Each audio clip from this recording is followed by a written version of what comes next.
Gaurko musika zuzenean telebista saioan Mugan taldea ezagutuko dugu. Donostiako taldeak iraupen luzeko bigarren diskoa kaleratu berri du. Aurrera ez den alde batera izena darama. Diskoa ezagutzeko taldekideekin egin dugu hitzordua. Beraz, gaur gurean Mugan taldea. Esaldi bat barnean estaltzen duzunean, hegaldia azkartzen hasten da eta bertan nien aiz gelditzeko gai. Egun denak elkarren antzartzen dutenean, zeru zena lainotzen hasten da eta bertan bidetik ateratzen naiz.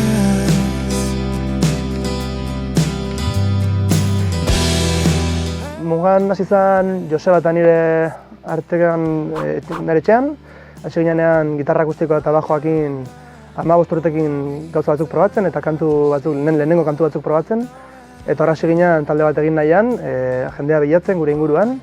Bai, azkenean hasi ginen, hori, nik uste askotan gazteak ikusi garen puntu batean musika eskolarekin buketu duzu eta instrumentua jotzezu batzutan, baina ez duzu ezer finkoa edo helbururen bat.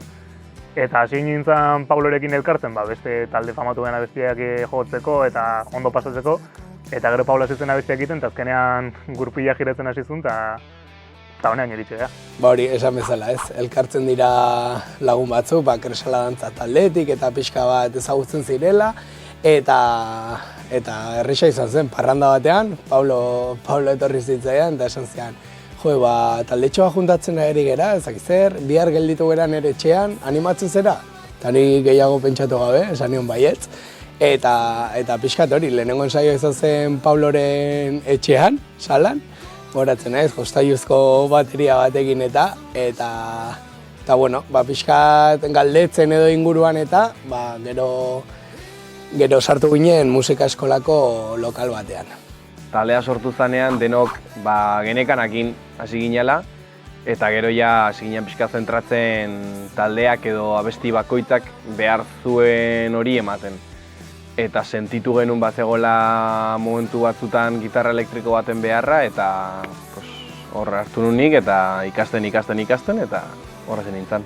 Beak sentitzen zuen, nik uste bere gura entzuten zuela musika. Eta sentitzen zuen da, biolin bat ondo gozala, eta bazekin bere lagun bate nireko harriakoa zala, eta lagunak komentatu zion, nireko harrian neska badago jotzen duna biolina. Eta Pablok esan zuen, etortzea, etorta dia etxea eta jotze guztez eta hola. Nik ikusi nuen hasieratik prozesu hori, eta pila bat gustatzen zitzaidan, eta berak ekartzen zituen melodiak, abestiak eta duela urtebete deitu zidatenean parte hartzeko eta urtebete zeraiekin egoteko kriston ilusioa egin ziten eta oso pozik nago.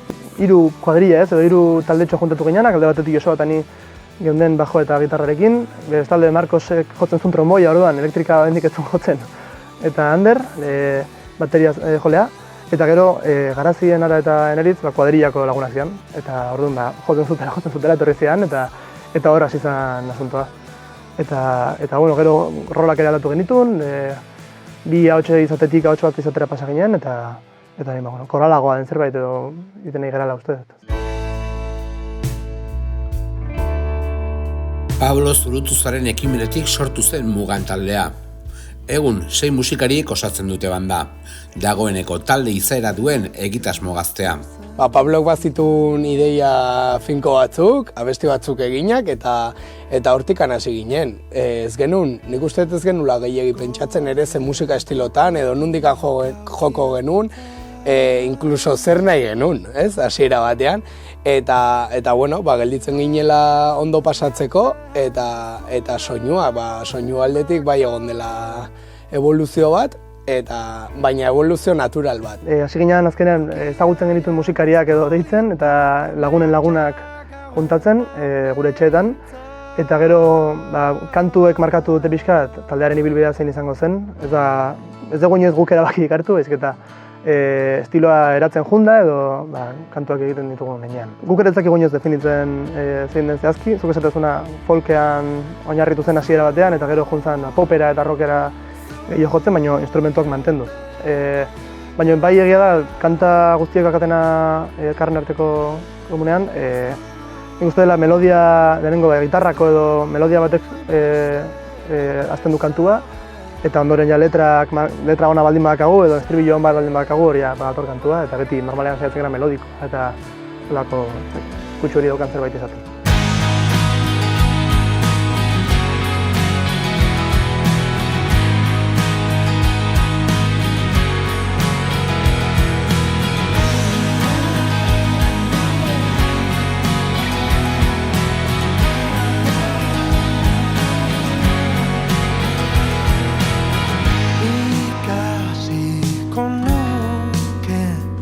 Hortzian gertatzen dena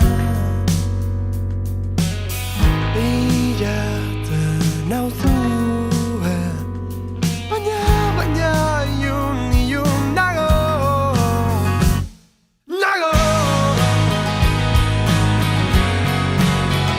Musikalki garapen handia izan du Mugan taldeak.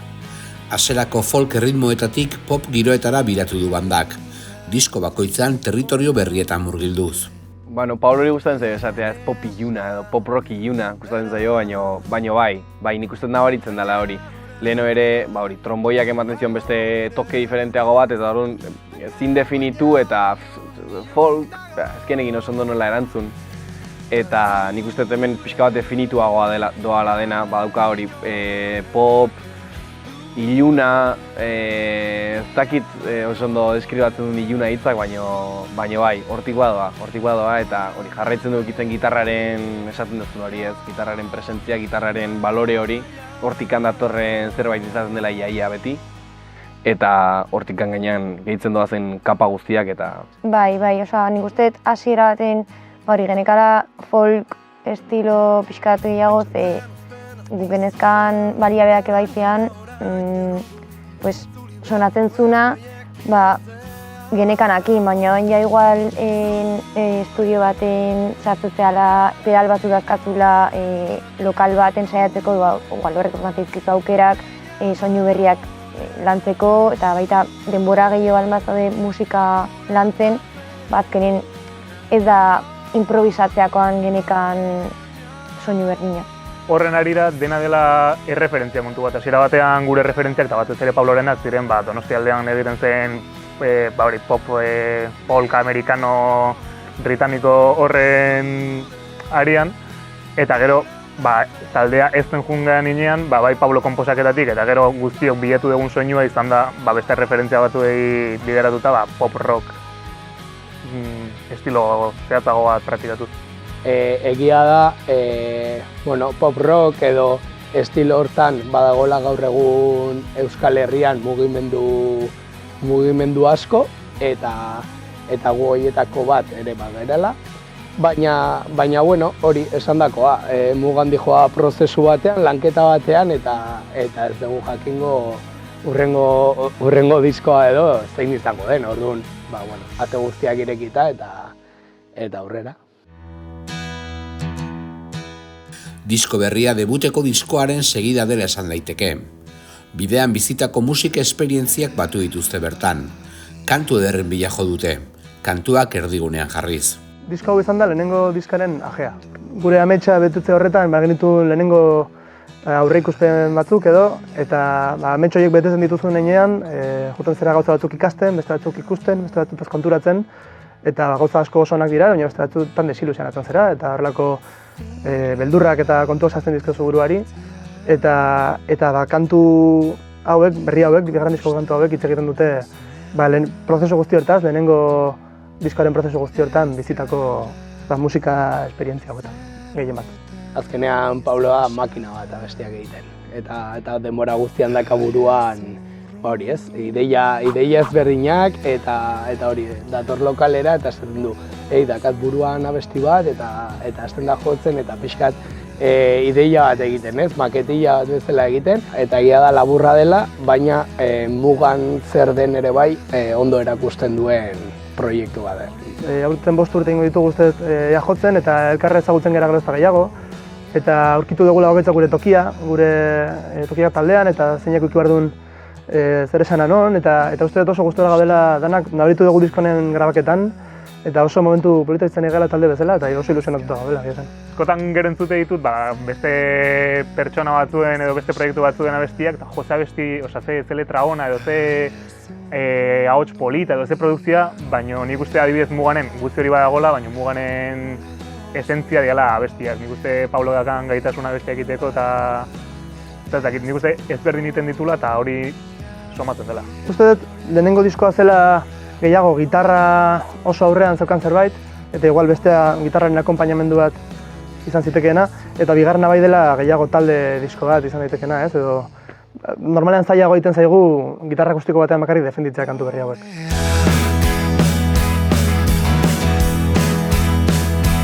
Disko berria bera herriko Mik estudioetan grabatzen da, Mikel soinu teknikariaren gidaritzapean. Ekoizpen honetan berriz, Mikel Irazok aritu da. Hasieratik Mik estudioan egon gara lanean, lehenengo kantutik ja bi diskoak ere hemen ditugu, Mikelen gidaritzapean, gehien bat. Berak aurkezten zugun Mikel Irazoki, eta horretzat ere kriston plazera izan zen bi hauekin lan egitea, uste dugu kriston ekipoa dela. Eta bereziki Mikel beste taldekin gehiago bezala hartzen dugu taldean, normalean. Hemen grabatu ditugu Mik estudioan bi diskak eta gozada bada, osea, etxean bezala sentitzen gera, eta horrek ematen dizu askatasun bat grabatzerako garaian ikaragarria. Baina ideiak botatzerako garaian, ideiak entzuterako garaian guk daukagu lotxo gutxiago, beraiek daukate erreparo gutxiago, nik uste denok sentitzen gerala askeago, denok gertutasun hori daukagulako eta hori ona guretzako, grabatzen duenarentzako, baina eske abestiarentzako ere bai. Bai, ez da bakarrik gure soinu teknikaria edo izan. Lagundu dugu ere bai kantua produzitzen, gomendioak ematen, materiala ematen, dena. Nik uste ikasi duguna gauza txikiekin zehotze handia lortzen, gehien bat bere gandik datorrela, ze beti esan izan dugu, que menos es más, eta asko zor diogu berari. Normalean guk hartzen ditugu beti kantuak nahiko konponduta, baina egia da gustatzen zaigula gauzak hemen aldatzea eta pikutara bialtzea dana, berriz hastea, eta bi diskoetan gertatu da ere, kantu bat grabaketa egiten genuen bitartean sortu eta hemen grabatu genuela, beraz zerotik ekoizten hemen. Mikel Irazokik bajista teknika eta olako gauzak baino gehiago oso ona da bera ideiak transmititzen, eta diskoakin eta produkzioekin gozada bat da berakin lan egitea, zen ez dizu esaten egin behar dezuna eta ez hau horrela egin behar dezu. Berak daka nahiko argi, nondik joan behar da abestia eta zein dan ideia, eta saietzen da zuri hori transmititzen, gero zuk horren gainean, zuk hori interpretatuta eta ideia hori ulertuta nahi dezuna egiteko. Bai, aurreko diskan pare bat abestitan lagundu zigula, hola, eta Mikelek ezagutzen zuen, eta horrein bidez etorri zen, lagundu zigun, eta gustatzen zegoen asko esperientzia, gauzak aportatzen zituen, azkenean kanpotikan beste belarri bat kriston esperientziarekin, eta nabarmendu da gure estiloan, azkenean gure estiloa dela, baina nahi genuna lortzen, kanpotikan egotea beste norbait dakina eta gomendioak emate dituna eta asko egiten du.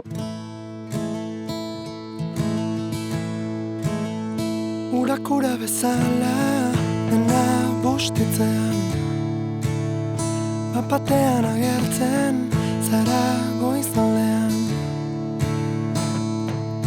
eta dena argi duzula agertzen naiz. Urakura bezala dena bostitzean, bapatean agertzen zara gaualdean. Pabloren ahots bereziak idatzen ditu kantuak, eta bide horretan azpiahotsek presentzia hartu dute disko berrian. Azken finean, Muganen kantuak ikuslegoak ozenki abesteko sortuak dira. Uste dut agian dela konposatzeko moduagatik, gitarra eta ahotsean konposatzen ditut kantuak normalean, eta esan bezala hasieran, kantu batek hartzen duen arte estribillo melodiko eta divertigarri bat pixka kantatzeko, normalean kantua ez da argi ikusten. Eta azpia ahotsen asunta da, asko gustatzen zaigu, garrasi egitea, gero grabeak egitea, eta oso ondo pasa dugu. Bai, hori da, betianik disko honetan esan digu hori. Ez dirala azpitik entzuten dan zeo zer, baizik eta koru moduko bat sortu nahi zuen, eta orduan Markok eta nik elkarrekin sortu ditugu koruak eta Zururen ahotsarekin koru moduko bat sortzeko. Beti esan izan digute gainera, ahotsak edertzen duela dena gure kasuan, hasieran ere ahots bat baino gehiago izaten genituen, eta orain gutxiago, baina saiatu gera protagonismo hori mantentzen ere bai, eta Pablok ere badaka bere ahots diferentea, eta gustatzen zaigu ez ahotsekin jolastea, tesiturekin, bigarren ahotsekin, suabe abestu, fuerte abestu, karraxi egin, eta gustatzen zaigu, eta iruditzen zaigu badakagula indar pixka bat hortan, ikasteko ere asko, baina bai, badagoela hor ateatzeko mamia. Ikusten dugu pila bat, kontzertuetan beti gure ondoan dagoen jendea pila bat abesten duela, eta esaten dizkigute hori letrak oso gustuko dituztela, eta hori nabarmentzen dutela pila bat. Ze azkenean ikusten dutela historia kontatzen ditugula, eta sentitzen direla hori letrekin zer ikusia duten, eta beraien bizitzarekin eta loturak egiten dituztela. 6 lagunek osatzen dute egun Mugan taldea, eta esku artean gitarrak, pianoa, bibolina, basua eta bateria. Instrumentu bakoitza bere tokia du abestian, beti ere kantuaren mesedetan. Hori, abestiak lantzerako garaian badago jerarkia bat edo orden bat, hori ez esaten dezuna oinarri bat sortu ez, bateriarekin, bajoarekin, pianoaren akordeekin, eta gero horren gainetikan sortzen diren melodiak, ritmoak, gitarra akustikoa, elektrikoa, biolina, pianoaren melodiak. Egia esan, badaude zati garrantzitsuak pianoarekin, eta hori Zuruk beti esaten du hori bilatzen duela garrantzia hori, eta melodiekin asko jolasten dugu, saiatzen gira behintzat, eta badaka garrantzia. Nik uste ez degula egiten ezer bereziki komplikatua, ez degula behar hemen kriston melodia jok super komplikatua superzaia joteko. Baizik eta dana batera juntatzegula zehose simplea, baina igual guk bi gitarra elektriko ikusten ditugu, baina gero estudioan gitarra elektriko gehiago daude. Eta gaina horrekin nire bai hasi naiz gitarra elektrikoa jotzen, azkenean musikak eskatu digulako. Guk ez dugu sortu musika bat gure instrumentuak hor daudelako, baizik eta pentsatu dugu zerk eskatzen zuen abestiak momentu hortan, eta orduan horrela jundira sortzen gure kantak. Gu estudiotan ere berria gera, ez genekin oso ondo nola funtzionatzen zuen estudio batek, ez? Asko entzuten duzu kanpoan, baina egia da gero iristen zerala eta konturatzen zerala zer den estudio bat. Eta aldaketa txiki horiek, ez? Zenbat irabazten den aldaketa txiki batekin. Eta hori, lehenengo ideia buruan dakarzu, ez? Nik behintzat. Eta gero hemen nola moldatzen geran, ez? Ritmo ezberdinekin edo aldaketa txiki horiekin, eta ze polita gelditzen den bukaeran, ez? Gustatzen zait denen iritzia entzutea, gustatzen zait nik proposatu barretena edo nik egingo detena ere denen parte izatea. Eta nik uste dut hori garrantzitsua dela. Ze azkenean nik joko detena ere bai elkarrekin doa beste guztio joko degunarekin, orduan bat ez badoa guztiekin ez doa bide honetik. Aurrera ez den alde batera izena darama lan berriak. Diseinu gorri beltzan jantzita dator lana, testuei garrantzia handia emanez. Zuzenekoetan saltzen dute CD formatuan, eta plataforma digital guztietan entzun daiteke sarean. Diska hau atera dugu bidean produkzioak ekin, hasi ginela behaiekin lanean ja duela 2 urte, eta behaiekin ere bai estudioan bezala, etxean. Oso eroso, oso pertsona jatorrak, langileak, gertukoak, eta gozada bada beraiekin lan egitea. Aipatu dudan prozesu horretan, irukatzen dugu, batzutan egon zitezkela hamster gurpil batean bezala sartuta aurrerak egiten, baina ez zoaz aurrera. Eta batzutan komeni dela igual, ezkerrera pauso batein, eta gelditu, segundu bat, ez, eta geratu gauzak, ulertu, saiatu terrenoa aztertzen, urrengo pausa eman aurretik. Orduan horregatik aurrera ez den alde batera, pausa emateko momentua zela ikusi genuen. Diskoa kontzertutara eramategu eta bertan fisikoan saltzen dugu, digitalean noski entzun daitekela, Spotify, YouTube, praktikamente nahi zuenean. Baina hori azkenean bere garrantzia du fisiko egote horrek, eta nik uste entzuleak ere bai fisikoan lortzen duenean merezi duela olako paritxe bat, eta diseinua izango zen nahiko pari handia. Bilera bat genuen eta gorria eta beltza zen zerbait irudikatzen genuen, uste genuen musikarekin ondo zijoala. Eta azkenean, trebitu genean gu geukitera kuadro muko bat, eta gero ja bai ganbarak, diseinuak taldearen eskuetan utzi genuen lana, eta gazan oso pozik eritu gara formatu fisikoarekin. Ez, nago zertan, ez, karik izan, esaten zuenan da, tarrazoi du, igeri, egin eta lehorretik, ez bazara, sekula ere gertu izanik, hemen nauzu, eta ulertzen zaitut. Indarraren gordeleko Mugan taldeak gaztetxe areto edo plaza iriketan jo izan du urte hauetan guztietan. Izan ere, edozein gune izan daiteke egoki taldearen musikaz gozatzeko. Beti dakagu zalantza hori, ez? Eta gure artean ere broma horiek ere badaude, baina beti galdetzen dugu muganek nun jo dezake edo, nun jotzeko talde bat da, ez? Eta ez dakagu inoiz erantzunik. Horregatik uste dugu irekitzen gerala publiko guztiari, bai estenatoki guztitara, eta egia esan erantzuna, ere bai hori da, ez? Gaztetxe batean jo, jai batzuetan jo, edo sala batean jo, azken finean publikoak ere eskertzen duela eta bere ganatzen duela ere gure musika hori, ez? Bai, nik uste hori, mugan daukanen musikalidade hori, egia da gaztetxetan jo izan degula, baina adibidez, azken abuztu honetakoan jo zutela piratetan eta dakartzatela jende pila bat, eta musika bai dela oso gama desberdinak Publikoaren erantzun bat jasotzezunean ja ez da bakarrik ondo pasa, beste sensazio bat daukazu. Eta denbora daramagunean jo gabe publikoaren aurrean, ja ensaiotara jutea pisutxoagotan bihurtzen da, ikustezu, como que falta zaizula zerbait. Bai, hilabete honetan baditugu batzuk, eta udarara begira uste dugu gehiago ateratzea. Eta hori azkenean guretzat hori da prozesua. Ondo pasatzegu ensaiatzen, ondo pasatzegu grabatzen, eta bain kontzertutaz disfrutatzea. Alden eta luzen, gero beste diska grabatzeko. Diskoen helburuak kontzertuak eukitzea, Euskal Herrian zehar ibiltzea jotzen, eta gure lan aurkezten, eta hurrengo 3. disko bat, edo hurrengo datorren hori egiteko beharrezko guztia egitea.